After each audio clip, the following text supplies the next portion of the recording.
2017 വരെ മലയാള സിനിമയെ നിയന്ത്രിച്ചത് ദിലീപിന്റെ നേതൃത്വത്തിലുള്ള പവർ ഗ്രൂപ്പ് നഷ്ടപ്പെടുത്തിയത് നിരവധി താരങ്ങളുടെ അവസരങ്ങളാണ്. നടി ആക്രമിക്കപ്പെട്ട ശേഷവും ദിലീപിന്റെ ഇടപെടൽ മലയാള സിനിമയിൽ ഉണ്ടായെന്നും റിപ്പോർട്ടുകളുണ്ട്. മലയാള സിനിമയെ നിയന്ത്രിക്കുന്നത് പവർ ഗ്രൂപ്പ് ആണെന്ന് ഹേമ കമ്മിറ്റി റിപ്പോർട്ടിലുണ്ടായിരുന്നു. ഈ പവർ ഗ്രൂപ്പിനെ കുറിച്ചുള്ള കൂടുതൽ വിവരങ്ങളാണ് ഇപ്പോൾ പുറത്തുവരുന്നത്. മലയാള സിനിമയിലെ താരങ്ങളുടെ മുഖം മൂടി വലിച്ചു കീറുന്നതാണ് റിപ്പോർട്ടിൽ പറയുന്ന കാര്യങ്ങൾ. മലയാള സിനിമാ രംഗത്തെ പവർ ഗ്രൂപ്പിലെ മുഖ്യൻ നടൻ ദിലീപാണ്. ഈ മേഖലയിലെ കടിഞ്ഞാൻ കൈക്കലാക്കിയ ദിലീപ് ഉൾപ്പെടുന്ന പവർ ഗ്രൂപ്പാണ് 2017 വരെ സിനിമാ സംഘടനകളെ നിയന്ത്രിച്ചത്. ദിലീപിന്റെ ഇടപെടൽ കൊണ്ട് പൃഥ്വിരാജ്, കുഞ്ചാക്കോ ബോബൻ, പാർവതി തിരുവോത്ത്, ഭാവന തുടങ്ങിയ നിരവധി താരങ്ങൾക്കാണ് അവരുടെ അവസരങ്ങൾ നഷ്ടമായത്. 2017 നടി ആക്രമിക്കപ്പെട്ടതിന് ശേഷവും പവർ ഗ്രൂപ്പിന്റെ ഇടപെടലുകൾ ഉണ്ടായിരുന്നു.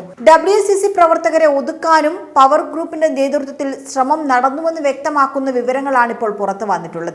നടിയെ ആക്രമിച്ച കേസിലെ 8ാം പ്രതിയാണ് ദിലീപ്.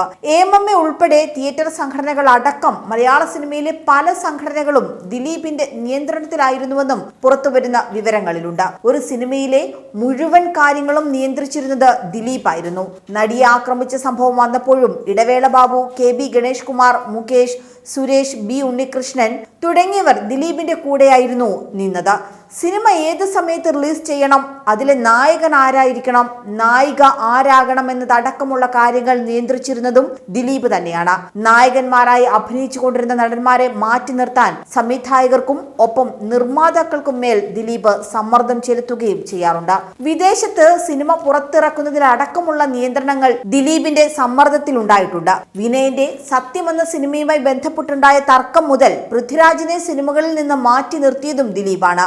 സത്യത്തിൽ പൃഥ്വിരാജായിരുന്നു നായകൻ. ദിലീപ് മാറ്റി നിർത്താൻ ശ്രമിക്കുന്നുവെന്ന് AMMA ജനറൽ സെക്രട്ടറി ആയിരുന്ന ഇടവേള ബാബുവിന് ഭാവന നേരിട്ട് പരാതി നൽകിയിട്ടുണ്ട്. ഇക്കാര്യം ഇടവേള ബാബുവും പോലീസിന് മുന്നിൽ മൊഴി നൽകിയിരുന്നു. എന്നാൽ ഈ പരാതികളൊക്കെ ലഭിച്ചിട്ടും AMMA അതൊന്നും പരിഗണിച്ചില്ല. കുഞ്ചാക്കോ ബോബൻ, രമ്യ നമ്പീശൻ തുടങ്ങിയവരെ പൂർണ്ണമായും സിനിമകളിൽ നിന്നും മാറ്റി നിർത്തി. WCC അംഗങ്ങളെ അടക്കം മാറ്റി നിർത്തി. 15 അംഗ പവർ ഗ്രൂപ്പ് സിനിമാ മേഖലയിൽ ഉണ്ടെന്ന കാര്യമാണ് ഹേമ കമ്മിറ്റി റിപ്പോർട്ടിൽ അടിവരയിട്ട് പറയുന്നത്. മലയാള സിനിമയിലെ കാര്യങ്ങളെല്ലാം നിയന്ത്രിക്കുന്ന പവർ ഗ്രൂപ്പ് ഉണ്ടെന്നും അവർക്കെതിരെ സംസാരിക്കാൻ ആർട്ടിസ്റ്റുകൾക്ക് ഭയമുണ്ടെന്നുമായിരുന്നു റിപ്പോർട്ടിൽ സൂചിപ്പിച്ചത്.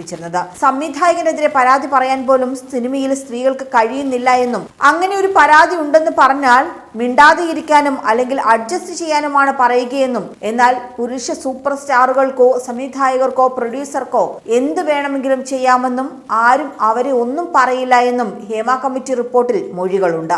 അങ്ങനെ എന്തെങ്കിലും അനുഭവം പുറത്തു പറഞ്ഞാൽ സിനിമയിൽ ഇനിയൊരു അവസരം ലഭിക്കില്ല എന്നും സ്ത്രീകൾ ഭയക്കുന്നുണ്ടെന്നും മുതിർന്ന ഒരു നടി മൊഴി നൽകിയിരുന്നു. ഒരു വ്യക്തിയെ മേഖലയിൽ നിന്നും വിലക്കാൻ ഗുരുതരമായ കാരണങ്ങളൊന്നും പവർ ഗ്രൂപ്പിന് ആവശ്യവുമില്ല.